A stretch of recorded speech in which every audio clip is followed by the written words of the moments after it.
Nunca imaginei que uma simples campainha pudesse mudar minha vida para sempre. O som ecoou pela casa numa quinta-feira aparentemente comum. O céu de São Paulo estava cinzento, como costuma ficar no final de maio. Meu nome é Vitória. Tenho 65 anos. E por mais de 3 décadas servi à justiça brasileira. Agora, aposentada, vivo sozinha em uma casa de 2 andares no Jardim das Acácias, um bairro arborizado onde o silêncio costuma reinar, exceto naquela tarde. A campainha tocou pela segunda vez. Ajeitei meu cabelo grisalho no espelho do corredor antes de atender. Não esperava visitas. Minha rotina era solitária e organizada. Café da manhã às 7, caminhada no parque às 8, leitura até o almoço e à tarde, um chá com Dona Zélia, minha vizinha há mais de 20 anos. Aquela quinta não seria diferente. Ou pelo menos, era o que eu pensava. Abri a porta e dei de cara com um jovem de capacete e uniforme vermelho. Pedro, como descobri depois, era apenas mais um entregador tentando sobreviver nessa selva de asfalto. "Entrega para a senhora Vitória Silveira", disse ele, consultando um papel amassado. Em suas mãos, uma caixa branca amarrada com uma fita vermelha. Um bolo, o tipo de presente que normalmente traz alegria. Assinei a entrega com uma sensação estranha no estômago. "Tem certeza que é para mim?" perguntei, enquanto ele já se virava para ir embora. "Está no papel, senhora. É o endereço certo." E partiu, deixando-me com aquela caixa que pesava muito mais do que deveria. Levei o pacote para a cozinha. Minha casa não é grande, mas é confortável. Paredes claras decoradas com fotos de uma vida que parecia cada vez mais distante. A maioria das fotografias mostra uma menina de cabelos castanhos e olhos vivos. Mariana, minha única filha. Havia 5 anos que não escutava sua voz. Não recebia uma mensagem, um telefonema, nada. Coloquei a caixa sobre a mesa de madeira que herdei da minha mãe. Hesitei antes de abrir o cartão que acompanhava o presente. A caligrafia não me era familiar. "Para a melhor mãe do mundo", dizia simplesmente. Sem assinatura, sem explicações. Um nó se formou na minha garganta. 5 anos é tempo suficiente para curar feridas, dizem. Mentira. Há feridas que sangram todos os dias, silenciosamente. A ausência de Mariana era uma delas. Nossa última conversa aconteceu nesta mesma cozinha, numa noite chuvosa de quinta-feira. Ela estava agitada, os olhos vermelhos de quem não dormia há dias. Falava sobre corrupção, medicamentos adulterados, pessoas morrendo. Acusava Augusto, meu segundo marido, de estar envolvido em algo terrível. Achei que fosse paranoia, estresse do trabalho. Mariana sempre foi intensa demais. Como eu poderia acreditar que o homem com quem compartilhei 15 anos da minha vida seria capaz de tais atrocidades? Na manhã seguinte, ela havia desaparecido. Deixou apenas um bilhete. "Um dia você vai entender, mãe. Até lá, é melhor assim." Registrei seu desaparecimento, contratei detetives, vasculhei hospitais. Nada. 2 meses depois, recebi um e-mail anônimo com 3 palavras. "Ela está segura." E o silêncio se instalou definitivamente entre nós. Augusto e eu nos separamos poucos meses depois. Não por causa das acusações de Mariana, que na época considerei absurdas, mas porque o vazio que ela deixou era grande demais para ser preenchido por qualquer relacionamento. Ele seguiu com sua carreira política, tornou-se secretário de saúde, depois deputado federal. E eu me afundei na solidão da aposentadoria precoce. Olhei novamente para o bolo. A cobertura de chocolate brilhava sob a luz da cozinha. Parecia perfeito demais. Levantei a tampa da caixa e senti o aroma doce invadir minhas narinas. Era o favorito de Mariana. Chocolate com recheio de morango. Coincidência? Não acredito mais em coincidências desde que vesti a toga pela primeira vez, há 40 anos. O relógio da cozinha marcava 3h15. Dona Zélia chegaria em 15 minutos para nosso chá da tarde. Pontual como sempre. Pensei em ligar para ela e cancelar. Mas algo me dizia para não ficar sozinha com aquele bolo. Não naquele dia. Enquanto a água fervia para o chá, observei o bolo com mais atenção. Parecia normal. Mas por que alguém enviaria um presente assim depois de tanto tempo? Por que não uma ligação, uma carta, um encontro? E por que melhor mãe do mundo? Mariana nunca usou esse tipo de expressão, nem mesmo quando éramos próximas. Foi quando notei um detalhe. No canto inferior do cartão, quase imperceptível, havia uma pequena marca. Não era uma assinatura, mas um símbolo. O mesmo símbolo que vi tatuado no pulso de Mariana na última vez que nos encontramos. Uma pequena balança, representando a justiça. Meu coração acelerou. Era ela. Tinha que ser. Mas por que um bolo? Por que agora? Peguei meu celular para ligar para o número que ainda mantinha salvo, mesmo sabendo que estava desativado há anos. Antes que pudesse discar, a campainha tocou novamente. Era Dona Zélia, com seu sorriso gentil e seus cabelos brancos perfeitamente arrumados. Carregava uma pequena cesta com biscoitos caseiros, como fazia todas as quintas. Vitória, querida, você parece pálida. Aconteceu alguma coisa? Conduzia até a cozinha, oferecia um lugar à mesa. Minha mente trabalhava a 1000 por hora. Recebi um presente, expliquei, apontando para a caixa. Seus olhos brilharam ao ver o bolo. Que maravilha! É seu aniversário e você não me contou? Perguntou, colocando a cesta sobre a mesa. Não, não é meu aniversário. Hesitei antes de continuar. Acredito que seja de Mariana. O nome da minha filha provocou um silêncio momentâneo. Dona Zélia sabia da nossa história, ou pelo menos parte dela. Tinha me consolado nas noites em que o desespero era forte demais para suportar sozinha. Mariana? Depois de tanto tempo? Isso é maravilhoso, Vitória. Sua alegria era genuína. Vocês conversaram? Ela vai vir te visitar? Não, respondi, servindo o chá recém-preparado. Só recebi isso, sem explicações. Dona Zélia pegou o cartão, leu a mensagem e sorriu. É um começo, minha querida. Um doce começo. Enquanto ela falava, meus olhos voltaram ao bolo. Algo não estava certo. Lembrei-me das últimas palavras de Mariana antes de desaparecer, sobre Augusto, sobre o laboratório onde trabalhava. E se... Não, era um pensamento absurdo. Minha própria filha não seria capaz de... Vamos experimentar? Sugeriu Dona Zélia, já procurando por pratos no armário que conhecia tão bem quanto o seu próprio. Nada melhor que chocolate para celebrar um recomeço. Queria dizer não. Queria inventar uma desculpa. Qualquer coisa para adiar aquele momento. Mas que explicação daria? Que suspeitava que minha própria filha tinha enviado um bolo envenenado para me matar. Era loucura. Paranoia de uma juíza aposentada que viu crimes demais durante a carreira. Claro, respondi finalmente, ainda incerta. Mas só um pedacinho para mim. Estou controlando o açúcar, você sabe. Dona Zélia cortou uma fatia generosa para si mesma e uma menor para mim. O recheio vermelho contrastava com o chocolate escuro, vermelho como sangue. Balancei a cabeça, tentando afastar esses pensamentos mórbidos. A reconciliação, brindou ela, erguendo o garfo com um pedaço do bolo. Forcei um sorriso e observei enquanto ela levava o primeiro pedaço à boca. Seu rosto se iluminou de prazer. Delicioso! Sua filha tem bom gosto para confeitarias. Fiquei ali, com meu pedaço intocado, tentando decidir o que fazer. Talvez eu estivesse exagerando.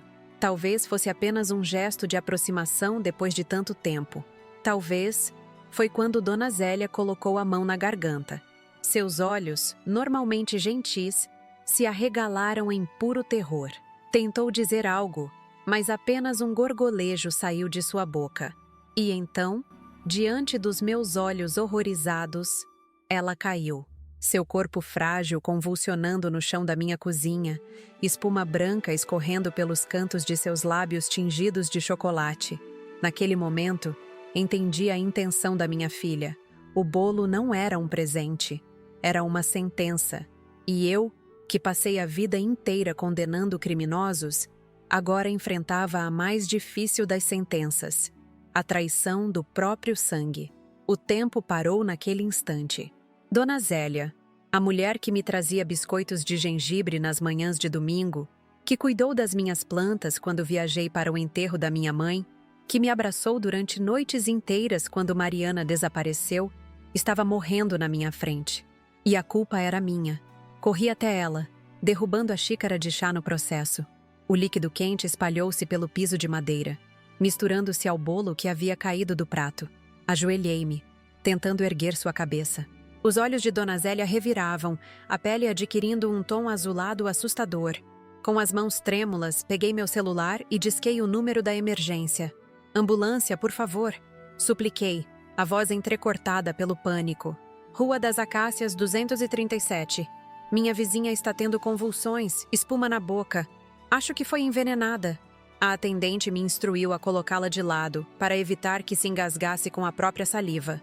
Obedeci, as lágrimas embaçando minha visão. Aguente firme, Zélia, sussurrei, segurando sua mão enrugada. Ajuda está a caminho. Mas eu sabia, com a certeza que só décadas no tribunal podem dar, que era tarde demais. Sua respiração se tornava cada vez mais superficial, espaçada. E quando a sirene da ambulância finalmente soou na esquina da minha rua, Dona Zélia havia dado seu último suspiro. Os paramédicos invadiram minha casa com a urgência de quem ainda acredita poder fazer a diferença.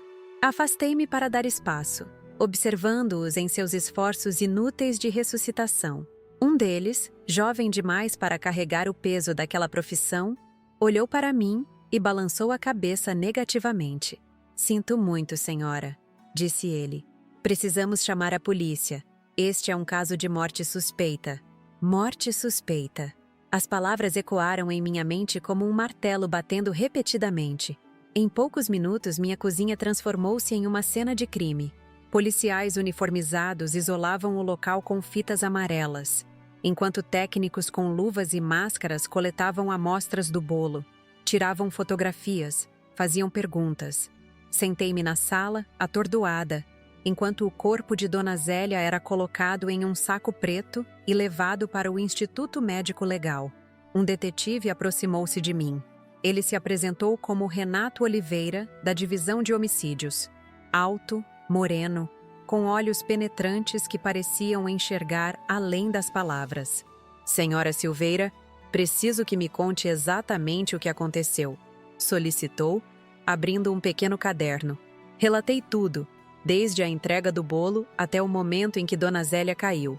Mostrei o cartão, mencionei minha filha desaparecida, nossa última discussão. Falei sobre Augusto, sobre as acusações que na época considerei absurdas. O detetive anotava tudo, sem demonstrar qualquer reação. A senhora não comeu o bolo, observou ele, finalmente, erguendo os olhos do caderno. Não era uma pergunta, mas sentia a acusação implícita.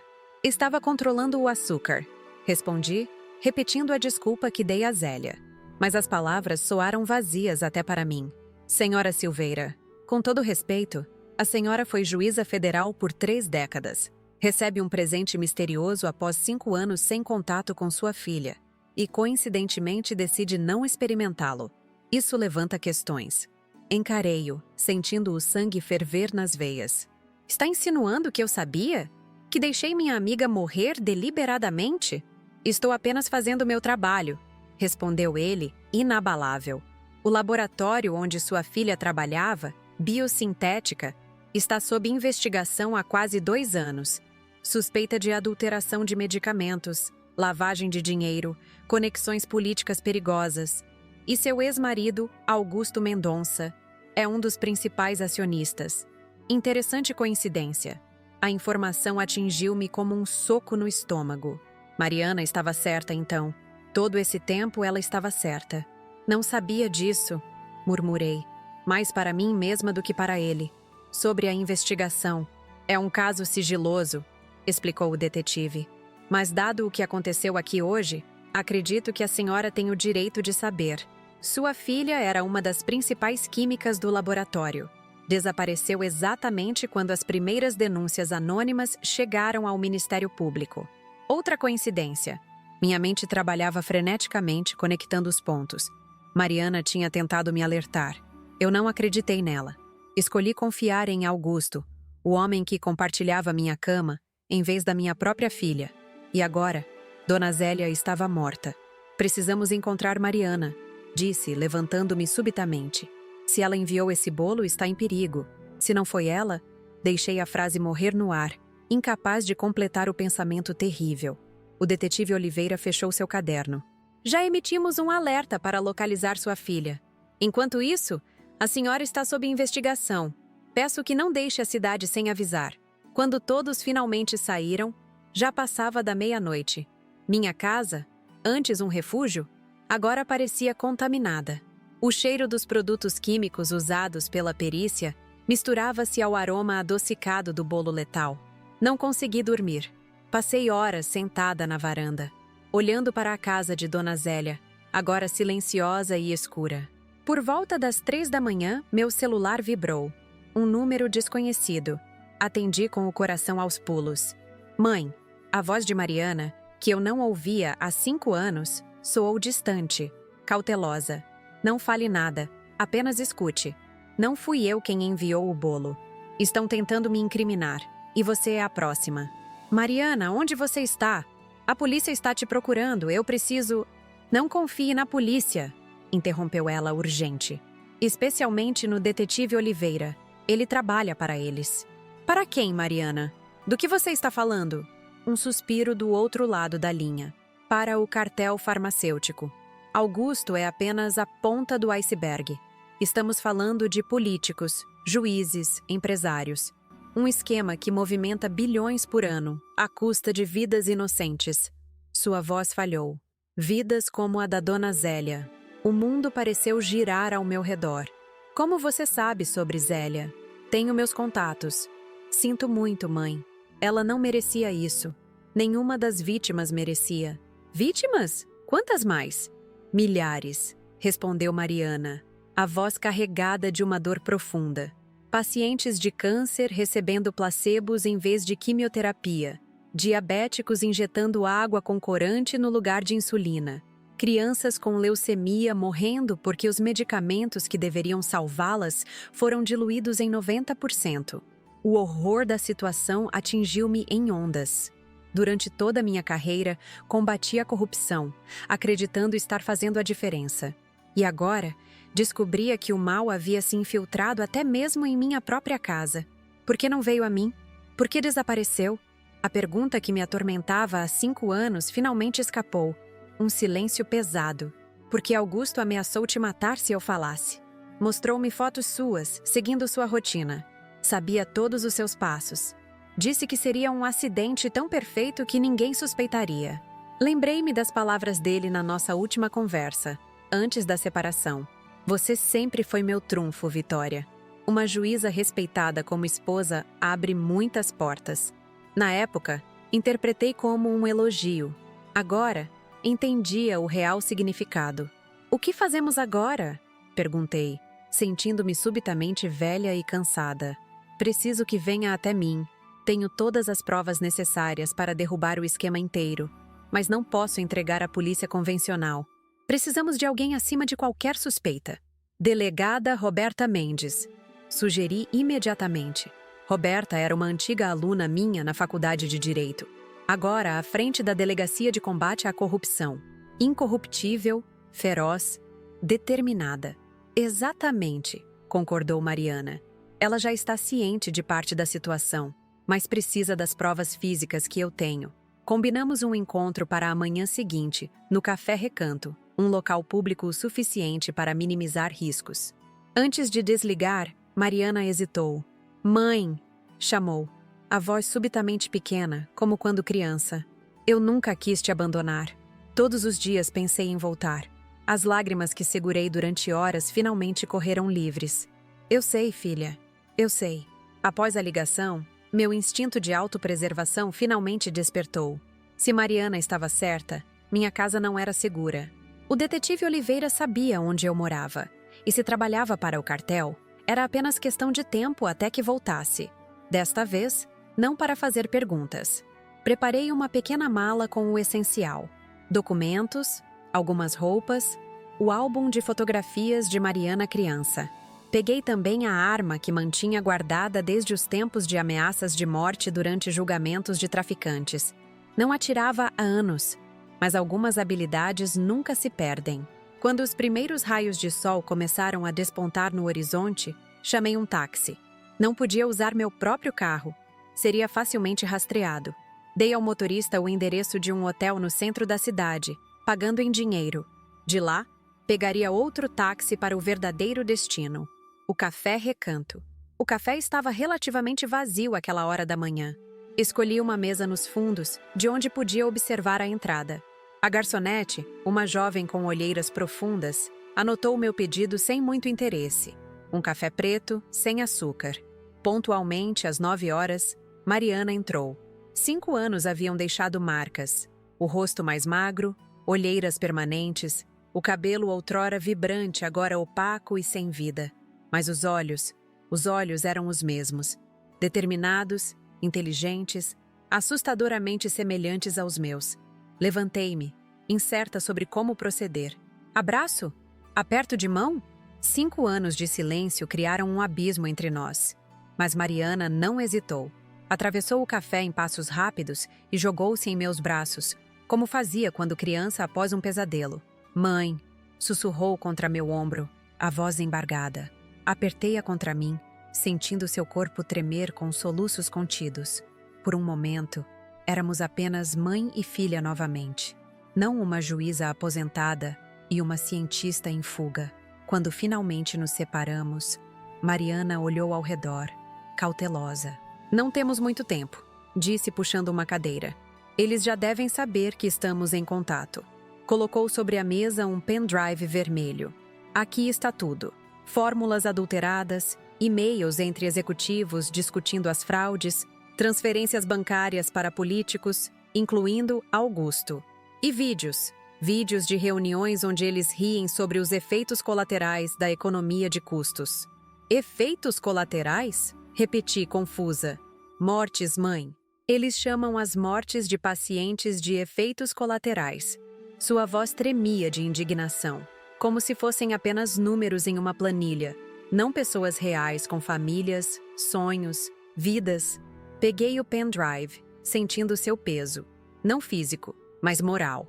Ali estavam as provas que poderiam desmantelar um dos maiores esquemas de corrupção da história do país. E também, muito provavelmente, nossa sentença de morte se caísse em mãos erradas. Como conseguiu tudo isso? Perguntei, guardando o dispositivo no bolso interno do casaco. Os olhos de Mariana endureceram. 5 anos de trabalho subterrâneo. Após ameaçarem você, percebi que não podia simplesmente fugir. Criei uma nova identidade. Consegui emprego em laboratórios menores associados à biosintética. Cada acesso, cada conversa, cada documento foi meticulosamente coletado e guardado. Sozinha, todo esse tempo, um pequeno sorriso, o primeiro que vi em seu rosto. Não totalmente sozinha. Existem pessoas boas nesse meio, mãe. Cientistas que entraram na profissão para salvar vidas, não para lucrar com o sofrimento alheio. Formamos uma espécie de resistência interna. Naquele momento, percebi o quanto minha filha havia crescido. Não era mais a jovem idealista que bateu a porta 5 anos atrás. Era uma mulher forte, determinada, que arriscou tudo pela verdade. Senti uma mistura de orgulho e tristeza profunda.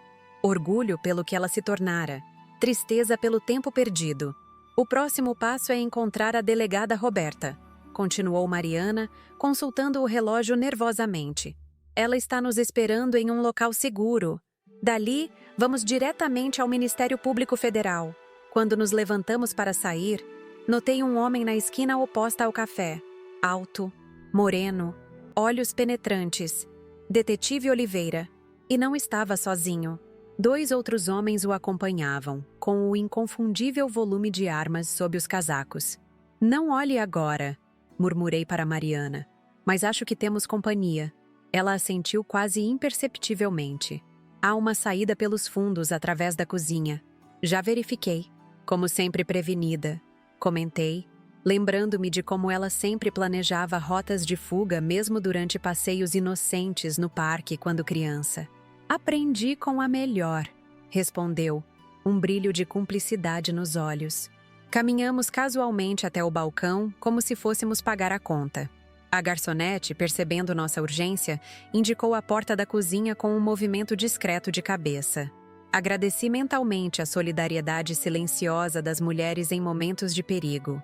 A cozinha era pequena, abafada, cheirando a gordura e café.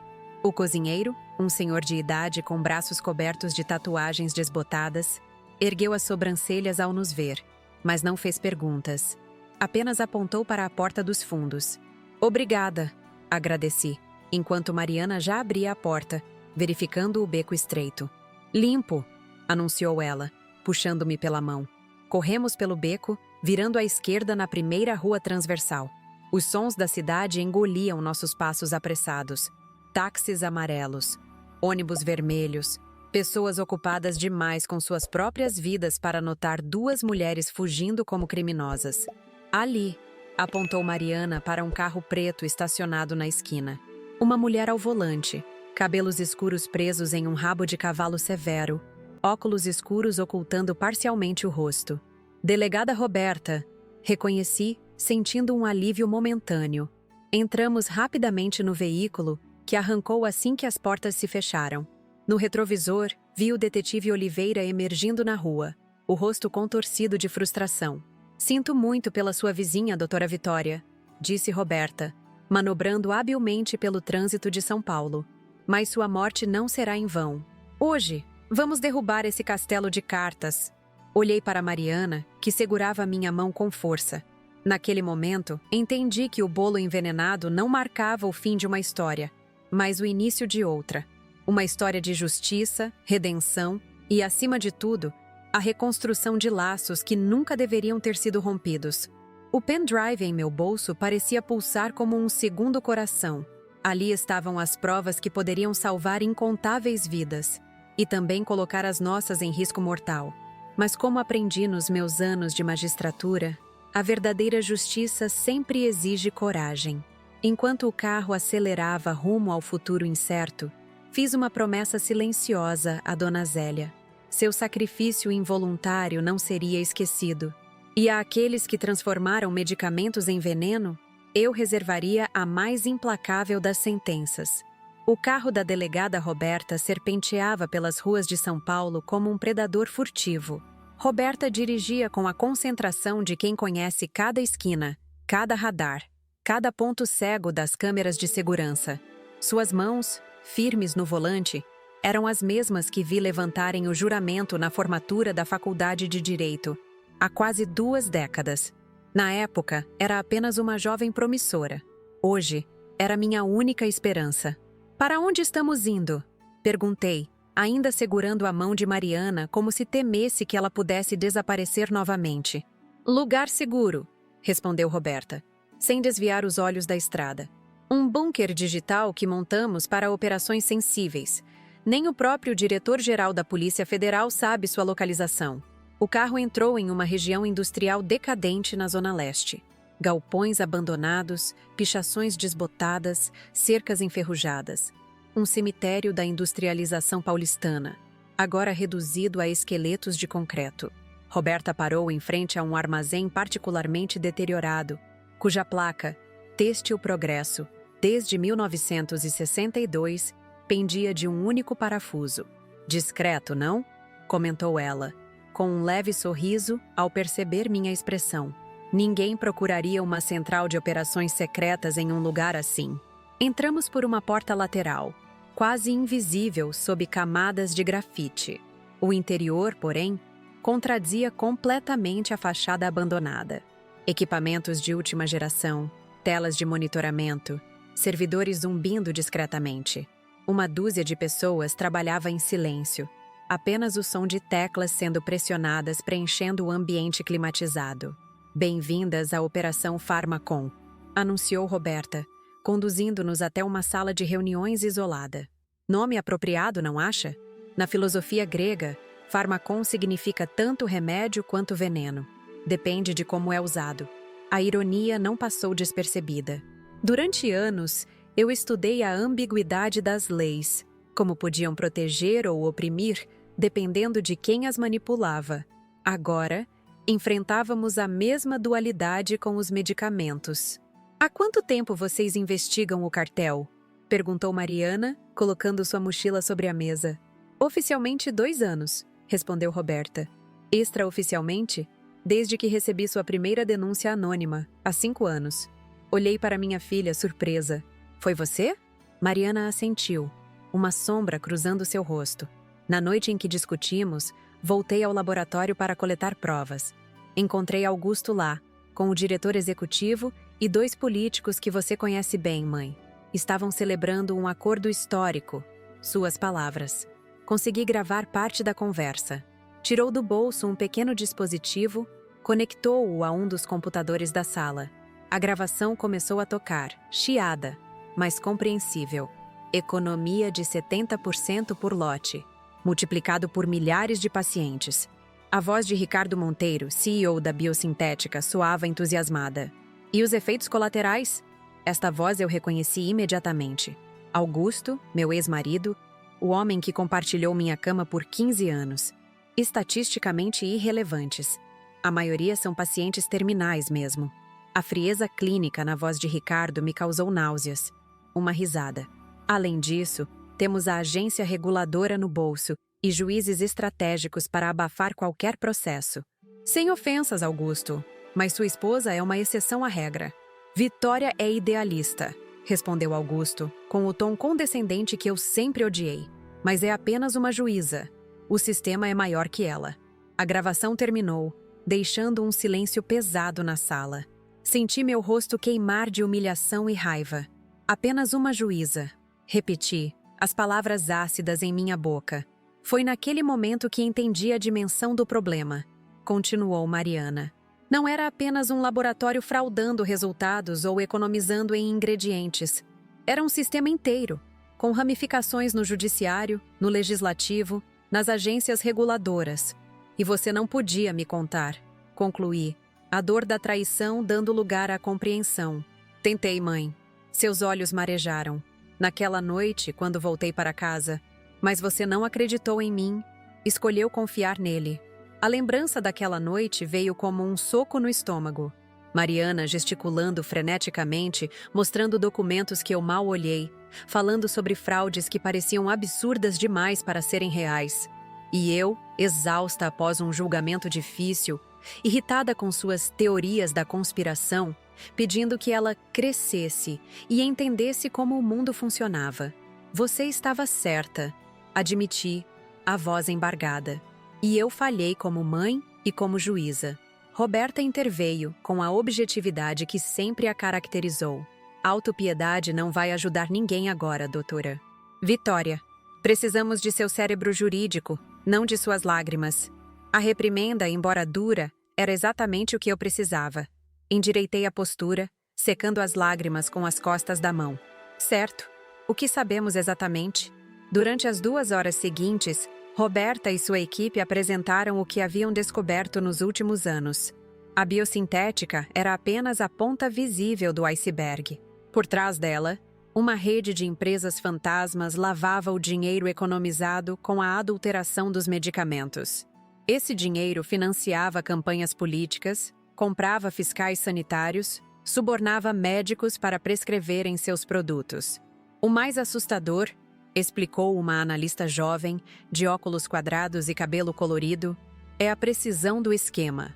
Eles sabem exatamente quanto podem diluir cada medicamento sem que o paciente perceba imediatamente. É matemática aplicada à crueldade. Para medicamentos de uso contínuo, como para diabetes ou pressão alta, a diluição é menor, complementou outro analista. O paciente pode até sentir que não está tão bem, mas atribui a outros fatores.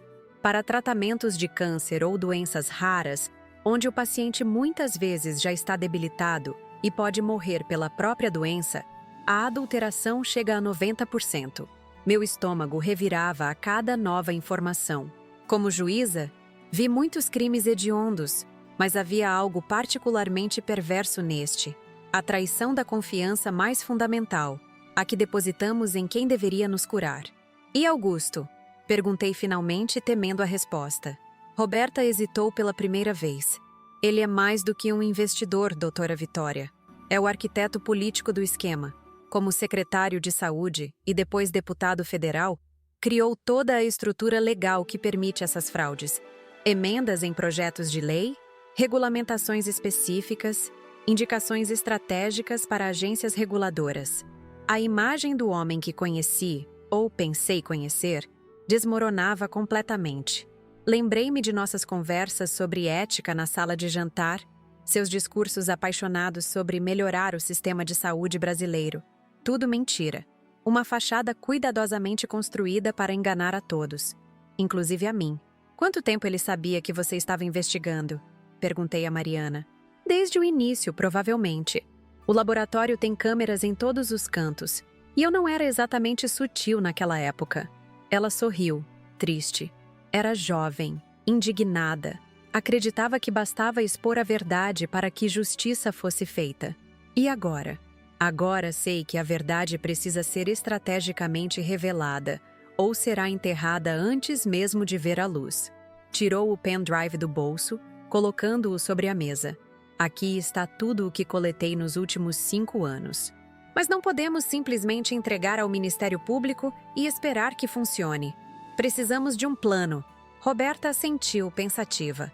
Temos informantes em todas as instituições envolvidas.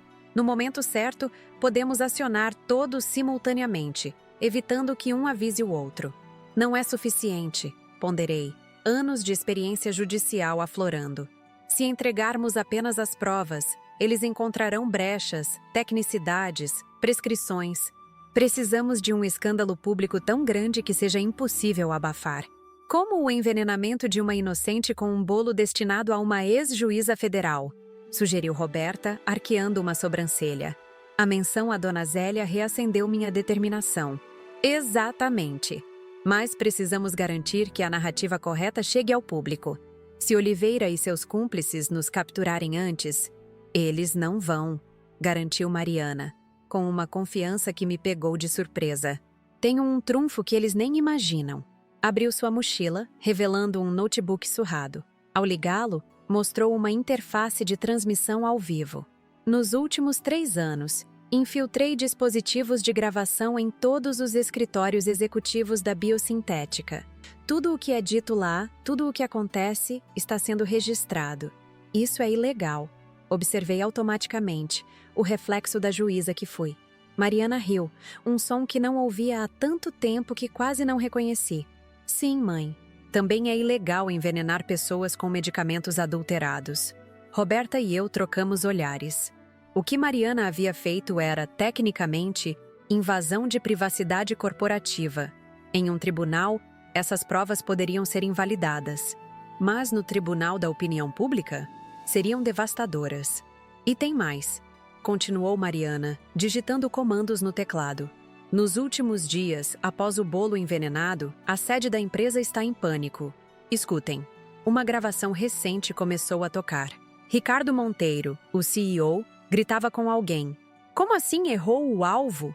Você teve um trabalho, eliminar a garota antes que ela entregasse as provas. Uma voz masculina, hesitante. A mãe dela não estava em casa quando a entrega foi feita. Deixamos com a vizinha que prometeu entregar. Não sabíamos que a velha iria comer o bolo. E agora temos um cadáver de uma idosa inocente. Perfeito para os jornais, não? Vizinha morre envenenada por bolo destinado à filha de juíza federal. Até parece que vocês querem que sejamos pegos. Uma terceira voz entrou na conversa. Augusto. Acalmem-se. Oliveira já está cuidando disso. A narrativa será que Mariana enviou o bolo para matar a própria mãe por algum trauma psicológico. Temos psiquiatras prontos para testemunhar sobre seu histórico de instabilidade. Vitória será descreditada como uma mãe emocionalmente abalada. Ninguém acreditará nas acusações de 2 mulheres histéricas. Senti meu sangue ferver. Não bastava terem matado Dona Zélia. Agora planejavam destruir a reputação de minha filha e a minha. Mariana desligou a gravação. Eles não sabem que tenho tudo isso. Acham que só tenho documentos impressos, e-mails. Não fazem ideia de que cada palavra dita naqueles escritórios nos últimos 3 anos está registrada. Isso muda tudo, concluiu Roberta, um brilho calculista nos olhos. Não precisamos mais jogar pelo livro. Podemos levá-los a cometer erros, gravar suas confissões em tempo real. Como? Perguntei, sentindo um frio na espinha ao imaginar os riscos. Eles querem nos capturar. Vamos dar a eles essa chance. Mariana falava com uma calma assustadora. Mas nas nossas condições, no nosso território. Olhei para minha filha. Não mais a menina idealista que saiu batendo a porta 5 anos atrás, mas uma mulher estrategista, resiliente, que arriscou tudo pela verdade. De repente, vi nela não apenas meu sangue, mas minha essência mais verdadeira, a determinação inabalável de lutar por justiça. Não importa o custo pessoal. O que tem em mente? Perguntei, já adivinhando que não gostaria da resposta. Uma coletiva de imprensa, respondeu ela simplesmente. Convocamos os principais veículos anunciando revelações sobre fraudes no setor farmacêutico. Obviamente, eles virão atrás de nós antes que possamos falar. Quando tentarem nos silenciar, capturamos tudo em vídeo, ao vivo. É suicídio, protestei. Eles têm armas, influência, pessoas em todos os lugares. Também temos, interveio Roberta. Minha equipe é pequena, mas leal. E tenho contatos na Promotoria Federal que estão apenas esperando provas concretas para agir. A discussão prosseguiu por horas. Cada possibilidade, cada risco, cada plano de contingência foi meticulosamente analisado. Enquanto o sol se punha lá fora, tingindo o céu de São Paulo em tons alaranjados, uma estratégia finalmente tomou forma. Usaríamos a Fundação Santana, uma ONG respeitada de defesa dos direitos dos pacientes, como fachada para a coletiva. Mariana apareceria como consultora técnica, eu como conselheira jurídica. As gravações mais incriminadoras seriam transmitidas ao vivo, impossíveis de serem censuradas uma vez no ar. Simultaneamente, cópias de todas as provas seriam enviadas a jornalistas investigativos, promotores federais e organizações internacionais. Eles virão com tudo, alertou Roberta. Tentarão desacreditar vocês, silenciar a mídia, intimidar testemunhas. Deixe que venham, respondi, uma determinação feroz crescendo dentro de mim. Passaram 5 anos me subestimando, nos subestimando. Hora de lembrá-los porque eu tinha a reputação de ser a juíza mais temida do Tribunal Federal. Quando a reunião terminou, já passava da meia-noite. Roberta ofereceu um local seguro para dormirmos. Um apartamento mantido pela Polícia Federal para testemunhas protegidas. No caminho, paramos em uma farmácia 24 horas. O atendente sonolento mal ergueu os olhos quando Mariana comprou tintura para cabelo e maquiagem. No apartamento simples, mas funcional, ela explicou: precisamos mudar sua aparência. Você é conhecida demais, e certamente estão monitorando câmeras de segurança pela cidade. Sentei-me no banheiro pequeno, observando pelo espelho enquanto Mariana transformava meus cabelos grisalhos em um castanho avermelhado. Suas mãos trabalhavam com a precisão de quem já fez isso muitas vezes, provavelmente em si mesma, durante os anos de fuga. Sinto muito pelo que você passou, murmurei, enquanto ela aplicava a tintura. Sozinha, perseguida, tendo que se esconder. Seus olhos encontraram os meus no espelho. Não estava completamente sozinha. Encontrei pessoas boas, pessoas que se recusaram a compactuar com o sistema. Médicos que perceberam que seus pacientes morriam apesar do tratamento, enfermeiros que notaram as mudanças nas medicações, outros químicos que questionavam as fórmulas alteradas. Ainda assim, você era apenas uma jovem. Tinha acabado de se formar, tinha toda uma vida pela frente. Um sorriso triste passou por seus lábios. Lembra o que você sempre me dizia quando eu era pequena e reclamava que algo era difícil demais? Fazemos o que é certo não porque é fácil, mas porque é certo. Fechei os olhos, emocionada ao ouvir minhas próprias palavras de volta. Durante anos, ensinei minha filha sobre integridade, justiça, coragem moral. E quando chegou o momento da verdade, foi ela quem viveu esses valores, enquanto eu me escondia atrás de ceticismo e negação. Estou orgulhosa de você, disse, a voz embargada. Mais do que posso expressar. Mariana pausou, as mãos imóveis por um momento. Então, curvou-se e me abraçou por trás, seu queixo apoiado em meu ombro. No espelho, vi não apenas o reflexo de 2 mulheres unidas pelo sangue e pela determinação, mas também o eco de gerações de lutadoras que vieram antes de nós. Minha mãe, professora que desafiou a ditadura. Minha avó, uma das primeiras médicas do Brasil. Vamos conseguir, mãe, prometeu Mariana, a voz firme apesar das lágrimas que brilhavam em seus olhos. Vamos fazer justiça por Dona Zélia. pelos pacientes que morreram, por todos que foram traídos por aqueles que deveriam protegê-los. Naquela noite, enquanto a tintura secava em meus cabelos e planos eram finalizados em sussurros, senti algo que não experimentava há 5 anos. Esperança. Não a esperança ingênua de quem desconhece os perigos, mas a esperança temperada de quem já enfrentou o pior e sobreviveu. Amanhã, enfrentaríamos um império construído sobre mentiras e sofrimento. Amanhã, colocaríamos nossas vidas na linha em nome da verdade. Mas naquela noite, éramos apenas mãe e filha, recuperando o tempo perdido, fortalecendo-nos para a batalha que viria com o nascer do sol. E eu sabia, com a certeza que só décadas de experiência podem dar, que aquela seria a sentença mais importante que eu jamais proferiria. Não de um tribunal oficial, mas do tribunal da consciência pública. Uma sentença que não seria escrita em papéis timbrados, mas gravada na história de um país cansado de corrupção e impunidade. O amanhecer chegou com a impiedosa clareza que só as grandes decisões trazem. Olhei-me no espelho, quase não reconhecendo a mulher que me encarava de volta. O cabelo castanho avermelhado emoldurava um rosto transformado não apenas pela maquiagem que Mariana aplicou cuidadosamente, mas por uma determinação que pensei ter perdido anos atrás. Óculos de armação grossa completavam o disfarce. Não eram de grau, apenas uma barreira adicional entre mim e as câmeras de vigilância espalhadas pela cidade. "Está irreconhecível", comentou Mariana, ajustando o lenço colorido que escondia seus próprios cabelos, agora cortados curtos. "Nem Augusto te reconheceria assim. Aquele nome, antes pronunciado com afeto, agora saía de nossas bocas como se fosse uma maldição. O homem que dividiu minha cama por 15 anos, que ajudou a criar Mariana, era o mesmo que ordenou nossa morte sem hesitação. A coletiva está marcada para as 14 horas", informou Roberta, entrando no apartamento após uma ronda de reconhecimento. Vestia roupas civis, jeans e uma camiseta simples, mas seus olhos carregavam a vigilância constante de quem vive no limite entre a lei e o perigo. A Fundação Santana divulgou apenas que haverá denúncias sobre irregularidades no setor farmacêutico. Nada específico, mas o suficiente para atrair a imprensa séria. "E para alertar os Monteiro", completei, referindo-me à família que controlava a biosintética. "Eles certamente enviarão alguém para monitorar." "Contamos com isso", respondeu Mariana, verificando seu notebook. "As armadilhas estão preparadas.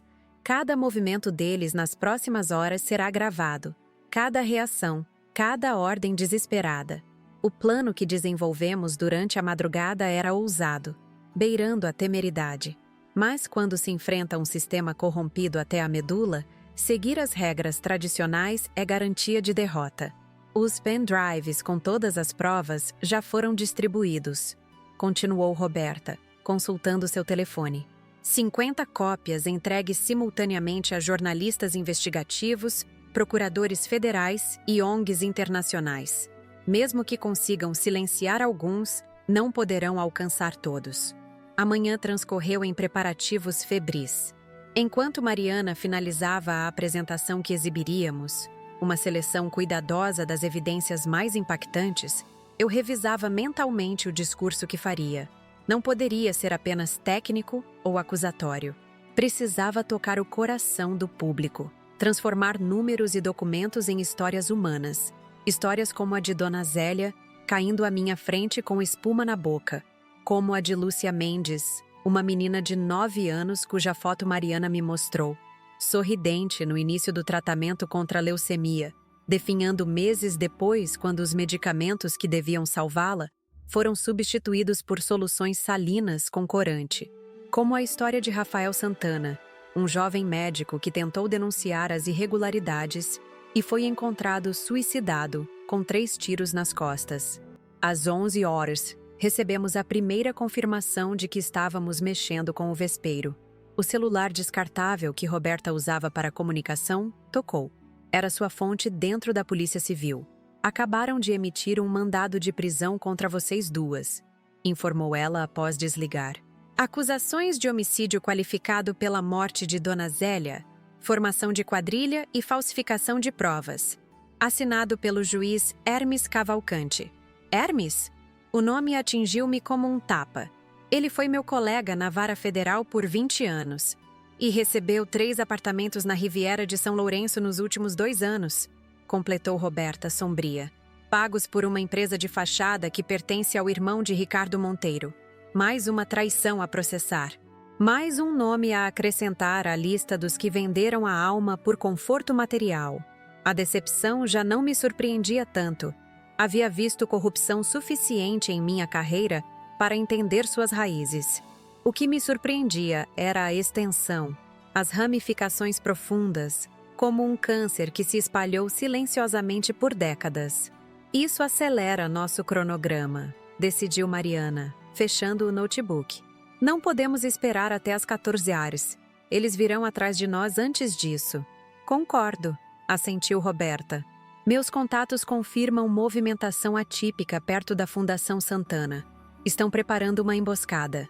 Uma nova estratégia foi rapidamente traçada. Em vez de irmos à coletiva, faríamos uma transmissão ao vivo das provas mais contundentes de um local secreto. Simultaneamente, ativaríamos todas as gravações dos escritórios da biosintética e dos políticos envolvidos, transmitindo suas reações em tempo real para milhares de pessoas. Eles terão que se expor, explicou Mariana. Quando virem que estamos revelando tudo, entrarão em pânico, começarão a se acusar mutuamente, tentarão apagar rastros e capturaremos tudo. O local escolhido para nossa transmissão foi um estúdio improvisado no subsolo de um prédio comercial no bairro da Liberdade. Pertencia a um jornalista independente, amigo de Roberta, que havia coberto casos de corrupção no passado e conhecia os riscos do ofício. Chegamos separadamente, utilizando diferentes entradas. O estúdio era pequeno, mas bem equipado. Câmeras profissionais, iluminação adequada, conexão de internet redundante para garantir que a transmissão não fosse interrompida. Estamos online em todas as principais redes sociais, informou o jornalista. Carlos, um homem na casa dos 50 anos com olheiras profundas de quem viu demais. A transmissão está sendo replicada por dezenas de páginas independentes. Se tentarem derrubar uma, as outras continuarão. Às 13h em ponto, posicionamo-nos diante das câmeras. Eu, a ex-juíza federal que agora buscava redenção. Mariana, a cientista que sacrificou 5 anos de sua vida pela verdade. E uma cadeira vazia, simbolizando Dona Zélia e todas as outras vítimas inocentes. Vamos ao ar em 3, 2, 1. Carlos fez o sinal e a luz vermelha da câmera acendeu. Respirei fundo, encarando a lente como se estivesse olhando nos olhos de cada brasileiro. Meu nome é Vitória Silveira. Durante 30 anos, servi como juíza federal, dedicando minha vida a combater crimes contra a administração pública. Hoje, estou diante de vocês não como magistrada, mas como cidadã, como mãe e como amiga de Zélia Oliveira, assassinada há 3 dias com um bolo envenenado que era destinado a mim. Minha voz não tremeu. Anos de proclamação de sentenças me ensinaram a controlar o tom, a dosá-lo com a gravidade necessária. Mas desta vez, permiti que a emoção transparecesse, não como fraqueza, mas como a força motriz de nossa luta. Ao meu lado está minha filha, doutora Mariana Silveira, química formada pela USP, que há 5 anos identificou um esquema criminoso de adulteração de medicamentos que já custou milhares de vidas brasileiras. Um esquema que envolve a biosintética farmacêutica, políticos de alto escalão, juízes corruptos e agências reguladoras compradas. Mariana assumiu então, sua voz jovem contrastando com a firmeza de suas palavras. O que vamos mostrar hoje não são apenas documentos ou depoimentos. São provas irrefutáveis de um dos maiores crimes contra a saúde pública da história do Brasil. Medicamentos para câncer, diabetes, HIV e outras doenças graves sendo diluídos em até 90%, substituídos por placebos, ou adulterados com substâncias tóxicas para aumentar lucros.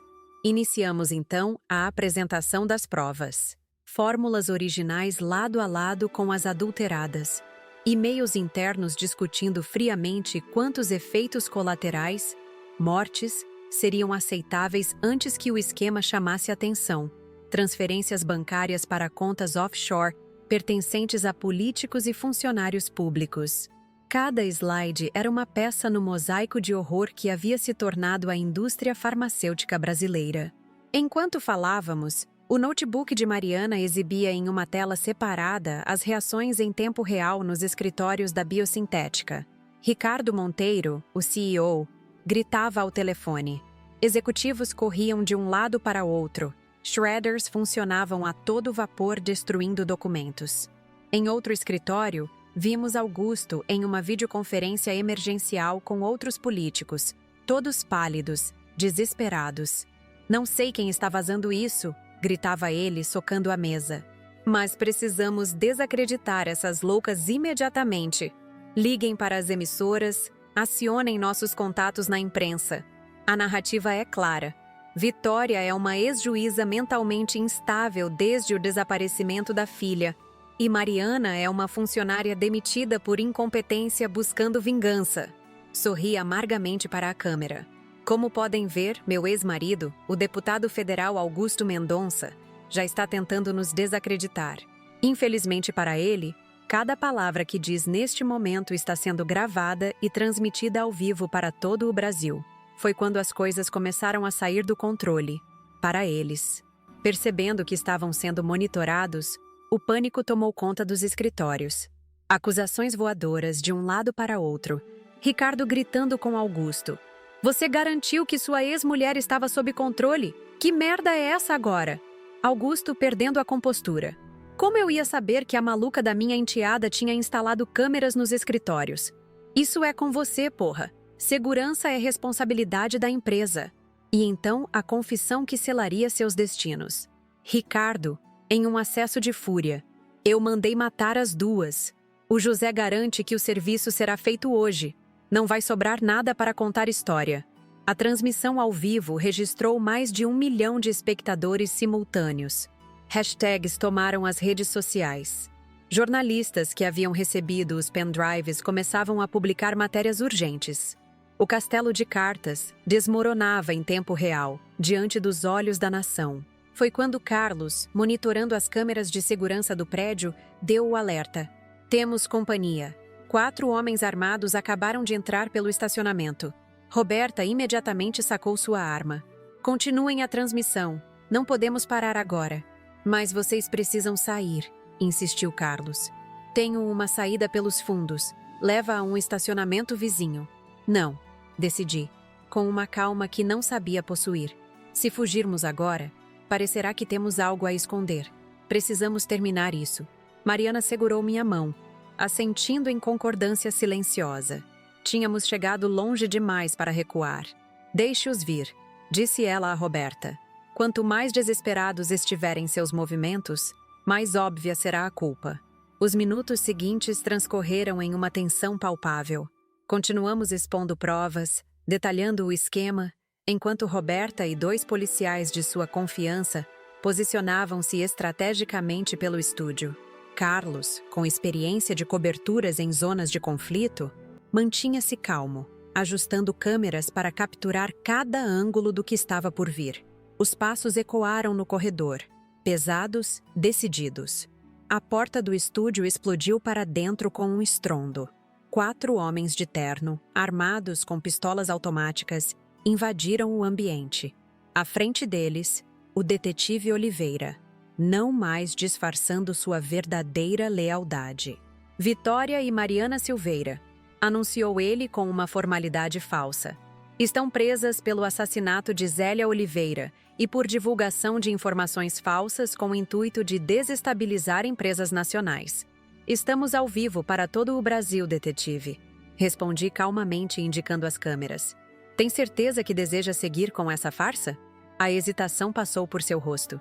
Seus olhos correram para o monitor onde as transmissões dos escritórios da biosintética ainda rolavam, mostrando o caos que se instalara entre os criminosos. Um de seus homens, mais impulsivo, apontou a arma diretamente para Mariana. Desliguem essas câmeras agora, ou eu juro que... Não completou a frase. Um tiro preciso de Roberta atingiu seu braço, fazendo-o derrubar a arma. O caos instalou-se por segundos. Gritos, Mais tiros, o som de vidro quebrando. Joguei-me sobre Mariana, protegendo-a com meu corpo, enquanto Carlos, surpreendentemente ágil, arrastava-nos para trás de uma mesa derrubada. Quando a poeira baixou, 2 dos capangas estavam feridos, Oliveira desarmado, e o 4º homem havia fugido. Roberta, sangrando de um corte na testa, mas ainda firme, mantinha todos sob a mira de sua arma. "Acabou, Oliveira", declarou ela. "Olhe para a tela. No monitor, uma nova imagem. Viaturas da Polícia Federal cercando o prédio da biosintética. Agentes com a inscrição PF nas costas invadindo os escritórios, algemando executivos. Em uma tela dividida, cenas semelhantes no gabinete de Augusto em Brasília. A operação coordenada que Roberta havia planejado enquanto preparávamos nossa transmissão estava em andamento. Cada procurador, cada delegado, cada agente que recebeu as provas havia sido acionado simultaneamente, impedindo qualquer tentativa de fuga ou destruição de evidências. "Isso não vai ficar assim", ameaçou Oliveira, sangue escorrendo de um corte no supercílio. "Vocês não fazem ideia do tamanho do sistema que enfrentam." "Pelo contrário", rebateu Mariana, levantando-se lentamente. "Conhecemos cada engrenagem desse sistema, cada conta bancária, cada político comprado, cada juiz corrompido. E agora, o Brasil inteiro também conhece." Nossa transmissão continuou por mais 1 hora. A adrenalina do confronto deu lugar a uma exposição metódica das evidências restantes. Enquanto falávamos, as notícias chegavam em tempo real. Prisões sendo efetuadas em todo o país, bloqueio de bens, mandados de busca e apreensão em dezenas de endereços ligados ao esquema. Uma vitória? Talvez. Mas eu sabia, com o pessimismo realista de quem passou décadas observando a impunidade prosperar, que a batalha estava apenas começando. Os tentáculos desse povo criminoso eram longos e numerosos. Alguns seriam cortados hoje, mas outros permaneceriam, prontos para se regenerar nas sombras.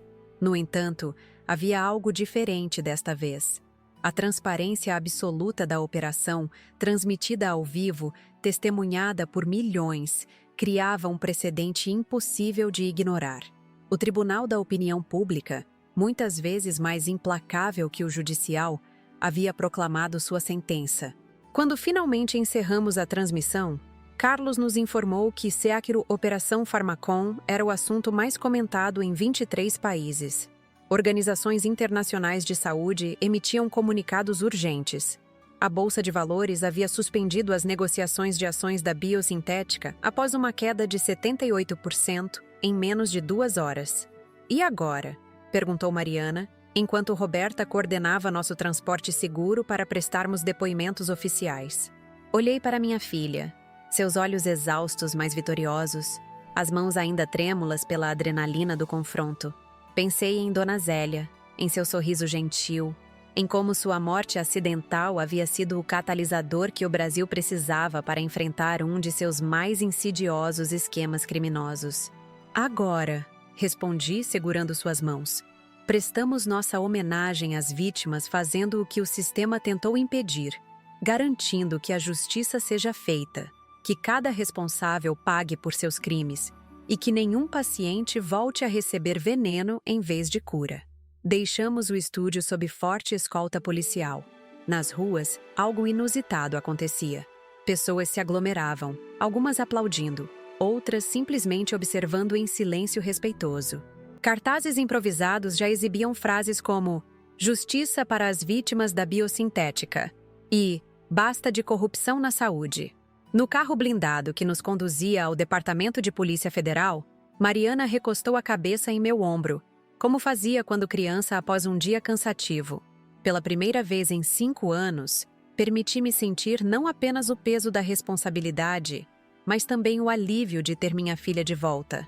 Não mais como a jovem idealista que precisava de minha proteção, mas como uma aliada poderosa na luta que sempre defini como o propósito da minha vida.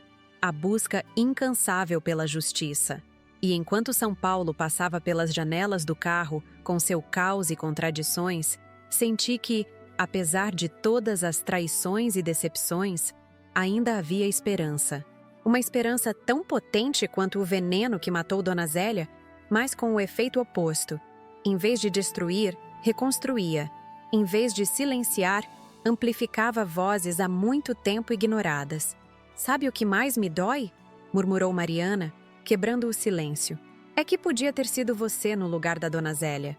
Eu podia ter perdido você sem nunca ter explicado por que desapareci, sem nunca ter dito que te amo, mesmo quando discordamos." Envolvia com meu braço, sentindo a fragilidade por trás da força que ela demonstrara. Mas não foi assim que aconteceu. E agora temos a chance de recomeçar, de construir algo significativo a partir desta tragédia. O carro diminuiu a velocidade ao se aproximar do prédio da Polícia Federal, onde dezenas de jornalistas já se aglomeravam. Nossa história estava longe do fim, mas algo havia mudado fundamentalmente. Não éramos mais presas acuadas, fugindo nas sombras.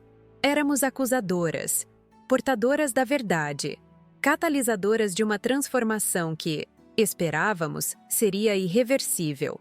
Porque, como aprendi em décadas aplicando a lei, a justiça verdadeira não vem de tribunais ou códigos, mas da coragem daqueles que se recusam a aceitar a injustiça como inevitável.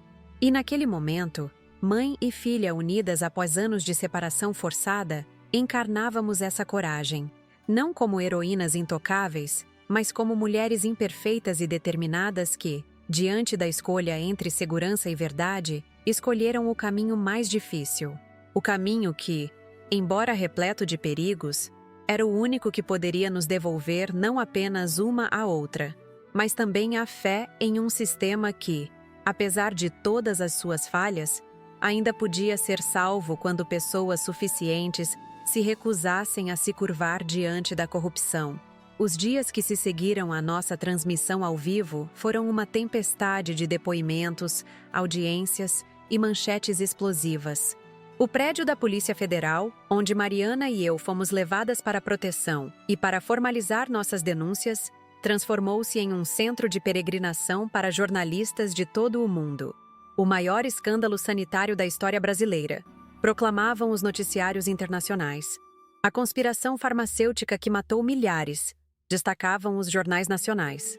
Delegada Roberta, agora oficialmente à frente da Operação Farmacon, conduzia tudo com a eficiência metódica que sempre a caracterizou. Sob sua liderança, equipes da Polícia Federal vasculhavam escritórios, residências e empresas de fachada em 9 estados brasileiros simultaneamente. Cada hora trazia novas revelações. Cada dia ampliava o alcance do escândalo. "Precisamos de proteção para vocês duas", insistiu ela, na manhã do terceiro dia. Estávamos em uma sala reservada da superintendência, tomando café enquanto assistíamos aos desdobramentos pela televisão. As ameaças não pararam. Se algo, apenas intensificaram. "Não me esconderei", respondi, firme. Tinha passado 5 anos em um limbo de incertezas após o desaparecimento de Mariana. Não voltaria para as sombras agora. Se me matarem, apenas confirmarão sua culpa perante toda a nação. "Não é tão simples, mãe", interviu Mariana, as olheiras profundas revelando noites sem sono. "Pessoas como Augusto e os Monteiro têm conexões em todos os lugares, até mesmo aqui." Ela baixou a voz, olhando significativamente para as câmeras de segurança no teto. Roberta assentiu, compreendendo a mensagem implícita. "Venham comigo." Conduziu-nos até o estacionamento subterrâneo, onde seu carro particular nos aguardava. Sem dizer uma palavra, dirigiu por quase 1 hora, fazendo manobras evasivas para garantir que não estávamos sendo seguidas. Finalmente, chegamos a uma chácara isolada nos arredores de São Paulo, protegida por um portão discreto e cercas altas cobertas por vegetação. "Bem-vindas ao meu refúgio", disse ela, finalmente relaxando os ombros tensos. "Nem minha própria mãe sabe deste lugar. Comprei com outro nome. Pago as contas em dinheiro. Aqui poderemos falar livremente." A casa era simples, mas acolhedora. Janelas amplas voltadas para um pequeno lago, móveis de madeira rústica, paredes decoradas com fotografias em preto e branco, Roberta em sua formatura na academia de polícia, recebendo medalhas, ao lado de cães policiais aposentados. um lado dela que poucos conheciam. O Ministério Público Federal assumiu o caso, explicou ela, preparando um café forte na cozinha aberta. A denúncia formal contra Augusto Us Monteiro e mais 42 envolvidos será apresentada amanhã. Mas há algo que vocês precisam saber. O tom grave em sua voz fez meu coração apertar. Mariana, sempre perspicaz, perguntou diretamente: estão tentando negociar delações premiadas, não é? Roberta assentiu, servindo o café em canecas simples de cerâmica. Ricardo Monteiro ofereceu nomes de políticos ainda mais poderosos, em troca de redução de pena. Augusto está tentando o mesmo jogo, prometendo entregar esquemas em outros ministérios. A raiva subiu como bile em minha garganta. Depois de tudo que fizeram, depois de todas as vidas que custaram, vão conseguir acordos?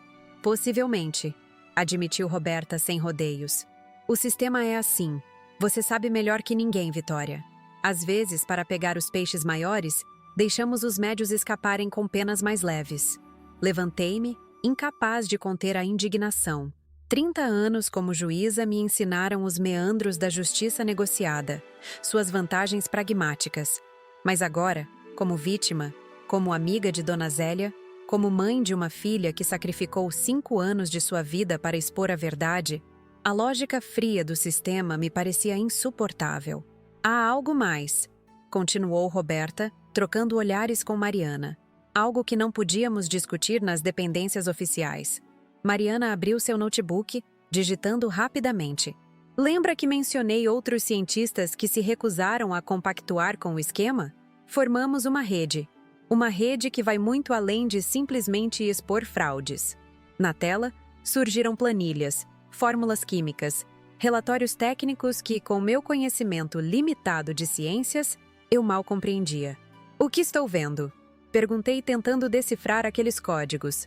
A verdadeira fórmula dos medicamentos, explicou Mariana. Durante anos, enquanto coletávamos provas da adulteração, também recriamos as fórmulas originais. E mais que isso, as aperfeiçoamos. Roberta tomou um gole de café, observando minha reação. Sua filha e seus colegas não são apenas denunciantes, Vitória. São cientistas brilhantes que, trabalhando nas sombras, desenvolveram versões mais eficazes e de menor custo para medicamentos essenciais. A magnitude do que estava sendo revelado me atingiu em ondas. Não se tratava apenas de expor criminosos, mas de oferecer uma alternativa real ao sistema corrupto que eles construíram. Temos parcerias com laboratórios públicos universitários, continuou Mariana, um brilho de orgulho em seus olhos cansados. Assim que a poeira baixar, assim que os processos avançarem o suficiente para não sermos bloqueados por liminares, lançaremos essas fórmulas. Medicamentos para câncer, HIV, doenças raras, todos produzidos a custo muito inferior e com eficácia comprovada em testes clandestinos. Testes clandestinos? Repeti, preocupada com as implicações éticas. Mariana sorriu, compreendendo minha apreensão. Éticos, mãe. Todos os pacientes eram voluntários informados. Médicos honestos que descobriram o esquema e nos procuraram, oferecendo acompanhar pacientes terminais que optaram por tentar nossos medicamentos experimentais quando os oficiais falharam. E os resultados foram impressionantes. Roberta abriu uma pasta, mostrando-me fotografias. Pessoas em leitos de hospital, visivelmente doentes, ao lado de imagens posteriores das mesmas pessoas, recuperadas, sorridentes. Datas e medições meticulosas acompanhavam cada caso. 67% de remissão em casos de leucemia considerados terminais, explicou ela. 92% de estabilização em pacientes de HIV avançado.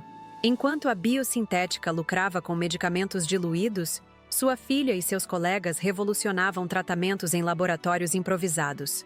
Lágrimas silenciosas escorriam pelo meu rosto.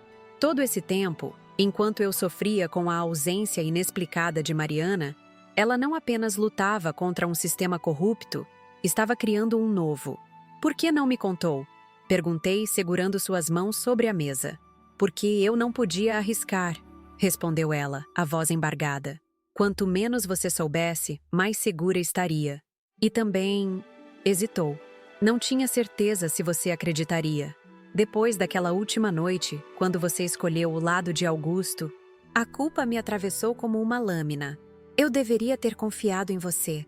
Deveria ter escutado. Isso não importa mais, interveio Roberta, pragmática como sempre. O que importa é o que faremos agora, porque enquanto vocês duas se emocionam, os advogados de Augusto e dos Monteiro estão trabalhando incansavelmente para minimizar os danos. Ela estava certa, claro. Sentimentalismos não impediriam que os culpados escapassem por brechas legais. Precisávamos de uma estratégia. O julgamento será um circo midiático, continuei, secando as lágrimas e recompondo a postura de magistrada que incorporei por décadas. Eles tentarão desacreditar as provas, atacar nossa credibilidade, arrastar o processo por anos até que o público perca o interesse. Exatamente, concordou Roberta. Por isso, a opinião pública é nossa arma mais poderosa agora. Enquanto a indignação estiver alta, os políticos não ousarão interferir abertamente.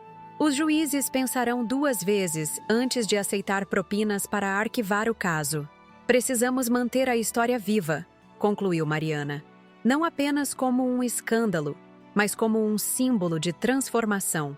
Foi assim que naquela tarde de outono, em uma chácara isolada nos arredores de São Paulo, nasceu a ideia da Fundação Zélia, batizada em homenagem à minha vizinha, cuja morte acidental havia se tornado o estopim de uma revolução na saúde pública brasileira. Nas semanas que se seguiram, enquanto os processos judiciais avançavam com a lentidão característica do sistema, trabalhamos incansavelmente para estruturar a fundação. Mariana coordenava a equipe científica, adaptando as fórmulas para a produção em larga escala.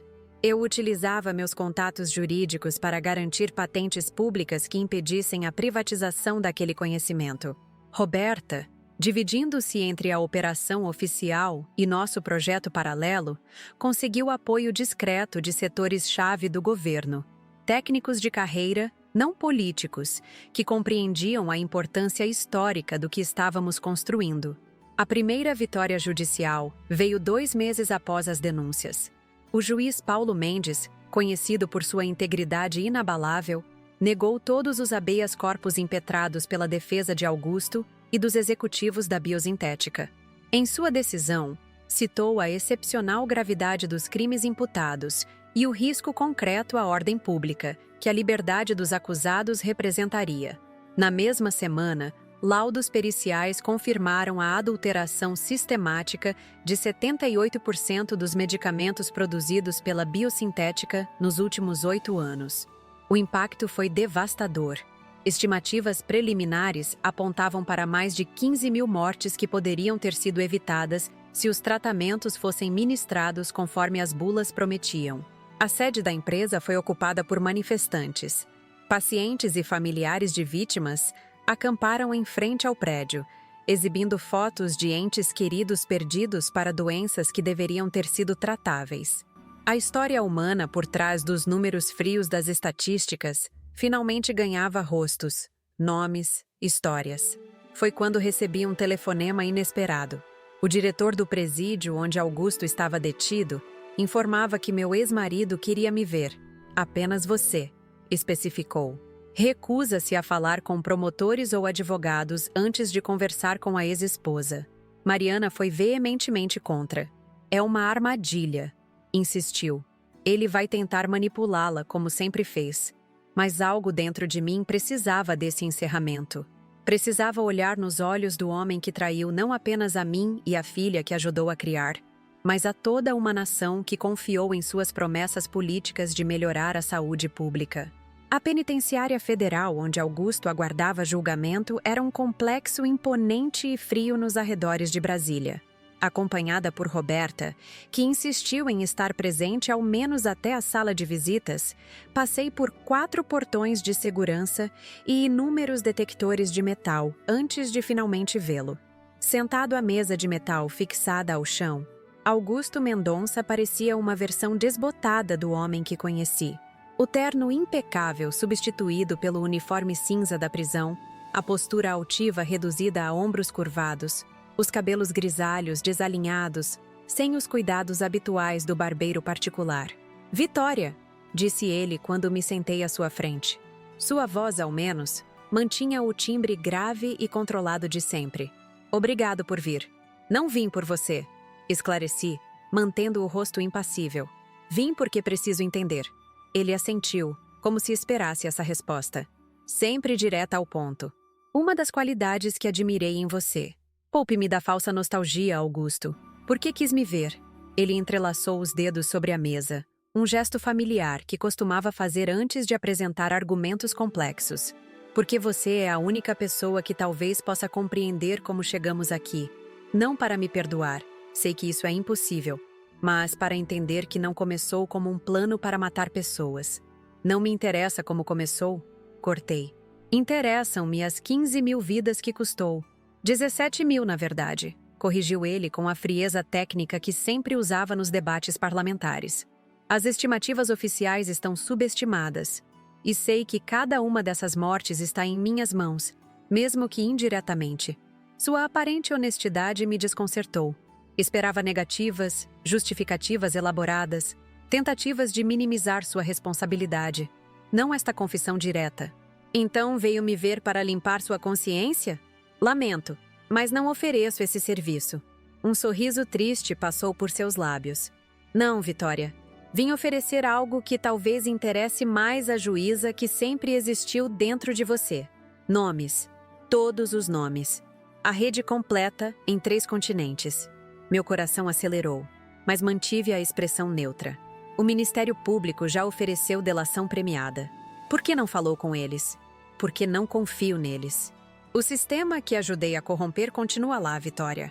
Alguns dos nomes que tenho fariam tremer as estruturas da República. Se eu entregar a eles, as provas desaparecerão misteriosamente, testemunhas terão acidentes, juízes serão subornados. E por que confia em mim? A mulher que você traiu? Cuja filha você ameaçou? Cuja amiga morreu por causa do seu esquema criminoso? Augusto olhou diretamente em meus olhos. Aquele olhar penetrante que um dia me conquistou, décadas atrás. Porque você é incorruptível, sempre foi. Era o que mais admirava e temia em você. Mantive-me em silêncio, esperando que continuasse. Tenho um caderno, prosseguiu ele, baixando a voz.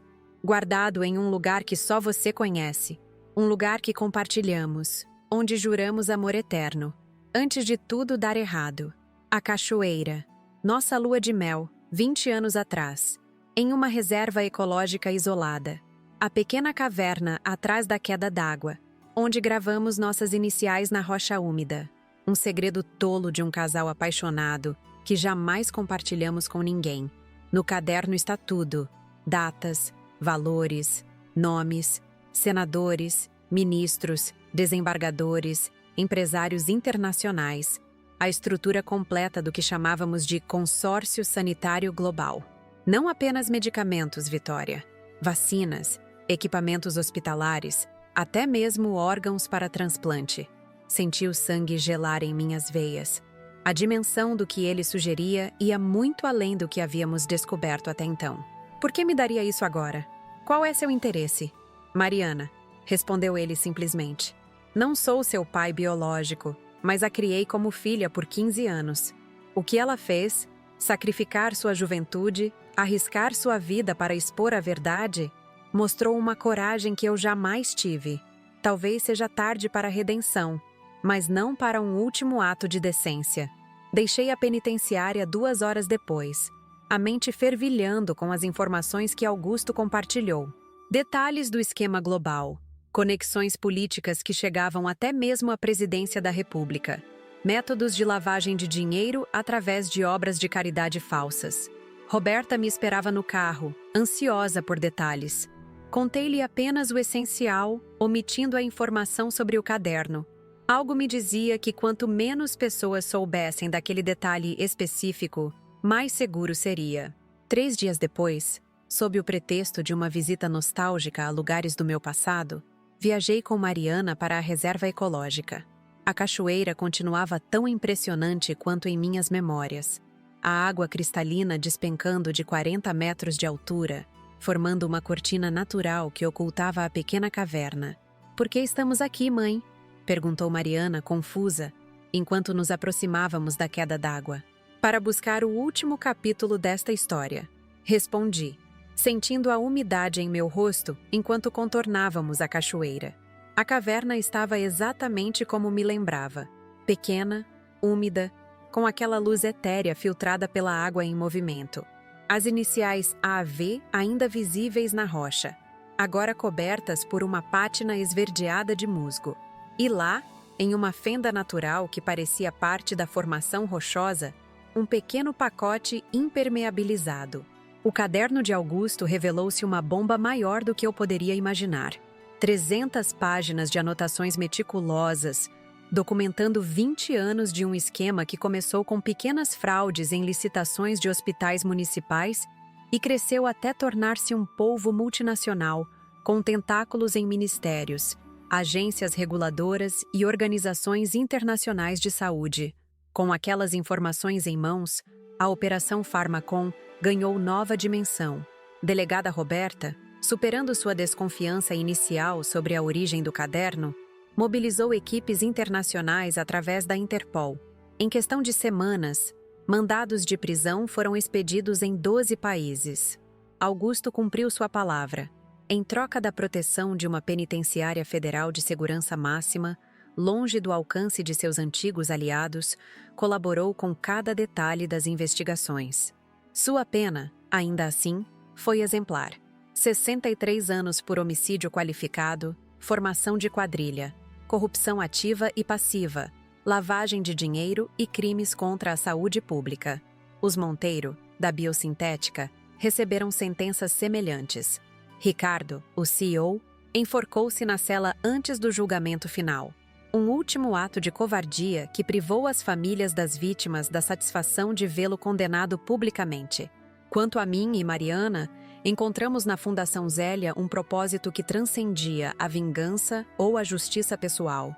Com as fórmulas aperfeiçoadas desenvolvidas durante os anos de clandestinidade, em parceria com laboratórios públicos universitários, começamos a produzir medicamentos acessíveis para doenças que antes condenavam famílias à falência ou pacientes à morte. Nos primeiros 6 meses, mais de 200 mil pacientes oncológicos receberam tratamentos gratuitos ou a custo mínimo.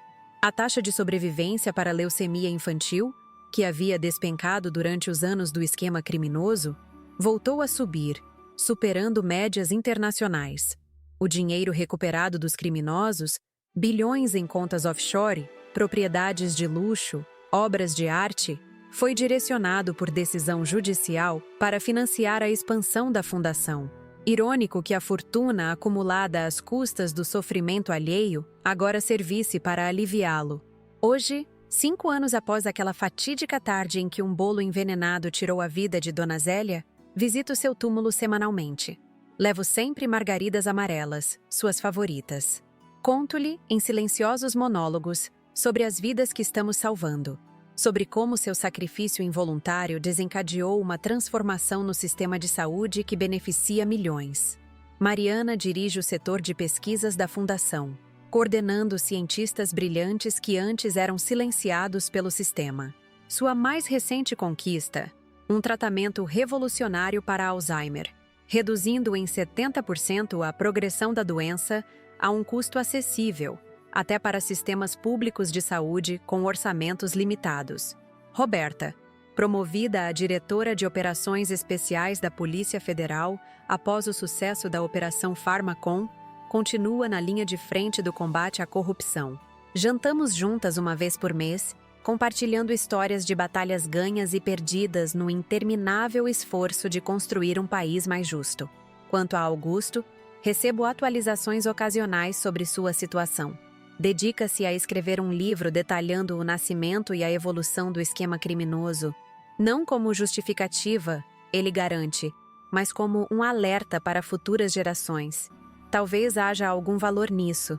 Talvez seja apenas sua última tentativa de controlar a narrativa. De qualquer forma, não me importo mais. Porque aprendi, através desta jornada dolorosa, que a justiça verdadeira não está nos tribunais ou nas celas de presídios. Está nas vidas salvas, nas famílias que não precisam mais escolher entre medicamentos e comida, nos sorrisos de crianças que teriam sido estatísticas em relatórios corporativos, mas agora correm livres de doenças que têm cura. Em meu escritório na Fundação Zélia, mantenho 2 fotografias. Uma de Dona Zélia, sorrindo em seu último aniversário, segurando um bolo caseiro. A doce ironia não me escapa. A outra, de Mariana e eu diante da primeira unidade móvel da Fundação. Um ônibus equipado para levar tratamentos avançados a comunidades remotas. Olho para essas imagens todos os dias e lembro que a vingança que planejamos se transformou em algo muito maior: redenção.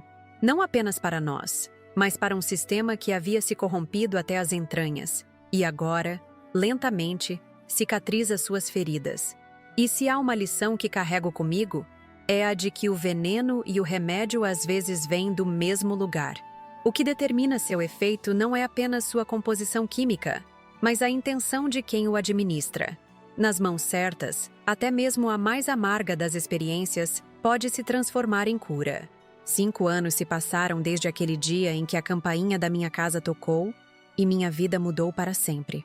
Quando olho para trás, para a mulher que eu era, solitária, amargurada, presa a um passado que não compreendia completamente, mal reconheço aquela versão de mim mesma.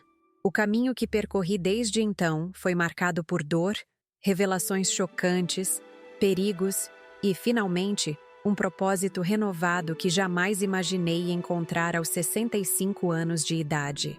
A morte de Dona Zélia, minha querida vizinha, foi o catalisador de uma transformação que transcendeu minha vida pessoal e impactou milhares de brasileiros.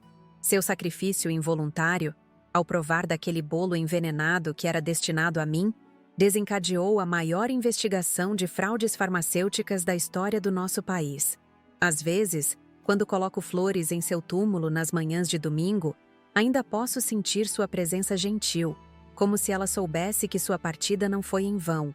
Reencontrar Mariana, minha filha, após 5 anos de separação forçada, cicatrizou feridas que eu acreditava incuráveis.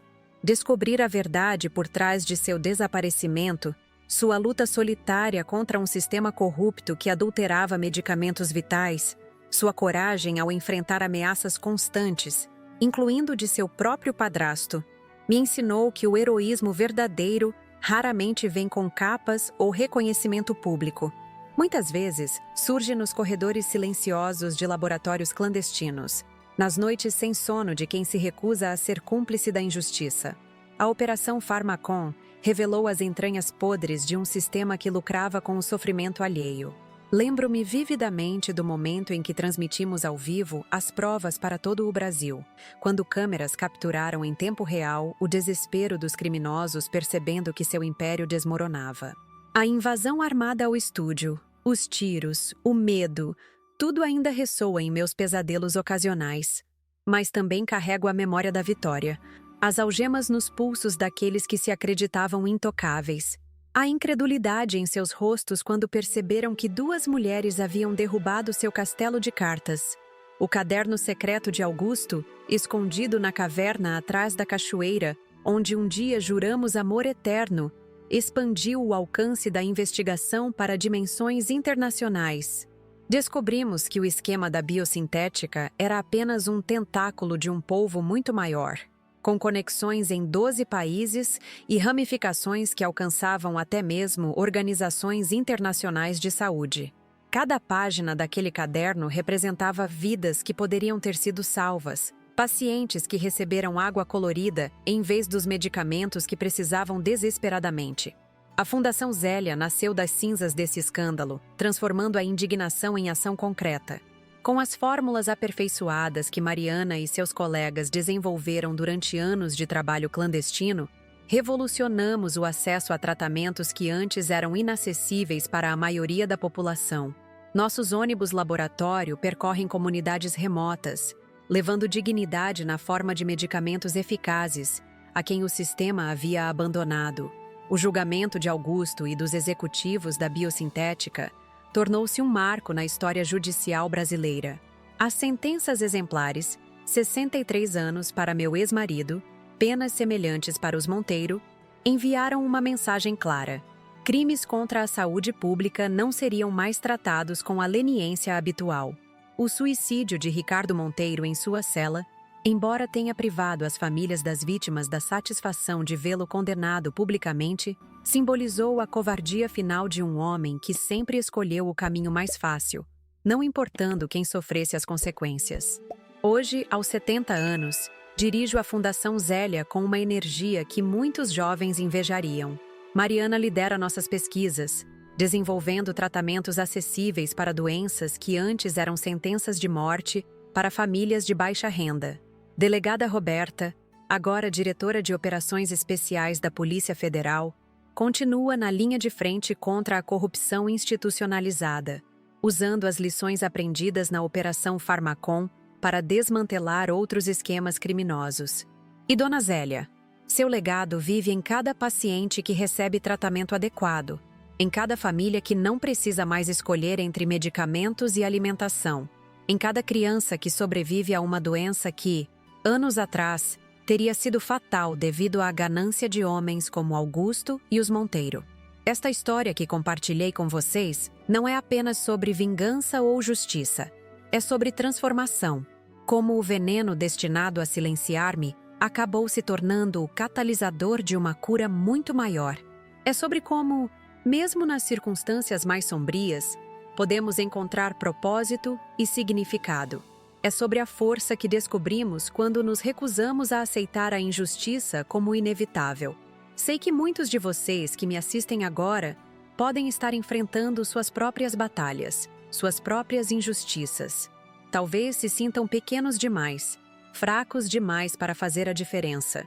Deixem-me dizer, do fundo do meu coração, nunca subestimem o poder de uma única voz que se recusa a se calar.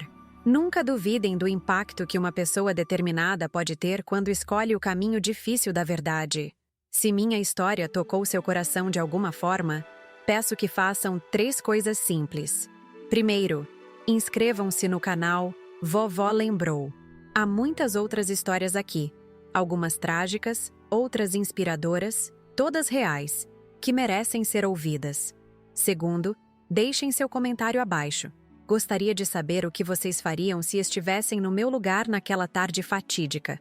Teriam oferecido o bolo à vizinha? Teriam confiado em sua intuição? Seus pensamentos são valiosos para mim e para toda esta comunidade que estamos construindo. Terceiro, se puderem, considerem apoiar este canal através do Valeu Demais, nossa forma de receber doações. Produzir estes vídeos, pesquisar estas histórias, trazer estas narrativas até vocês envolve custos significativos. Seu apoio, mesmo que pequeno, nos permite continuar trazendo conteúdo diário de qualidade, dando voz a histórias que de outra forma permaneceriam nas sombras. Saibam que cada inscrição, cada comentário, cada contribuição ajuda a manter viva não apenas este canal, mas também a memória de pessoas como Dona Zélia, cujas vidas, mesmo quando interrompidas tragicamente, podem inspirar mudanças profundas no mundo. Na próxima semana, trarei outra história que vai mexer com suas emoções e, quem sabe, inspirar você a olhar para sua própria vida com novos olhos. Até lá, lembrem-se sempre, às vezes, são as experiências mais amargas que nos conduzem às transformações mais doces. Como descobri naquela tarde de quinta-feira, quando um simples bolo revelou-se o primeiro capítulo de uma história que ainda continua a ser escrita, através das vidas que salvamos todos os dias na Fundação Zélia. Muito obrigada por me ouvirem, por me acompanharem nesta jornada. Espero sinceramente que algo do que compartilhei hoje ressoe em seus corações e, talvez, inspire vocês a nunca se resignarem diante da injustiça, por mais poderosos que pareçam seus perpetradores. Como aprendi da maneira mais difícil, a verdade sempre encontra um caminho para vir à tona. E quando isso acontece, nem mesmo os mais poderosos podem contê-la. Até o próximo vídeo. Não se esqueçam de se inscrever, comentar e, se possível, contribuir com o Valeu Demais. Cada gesto de apoio me permite continuar trazendo histórias como esta para vocês diariamente. Afinal, cada história não contada é uma lição perdida. E acredito que temos muito a aprender uns com os outros.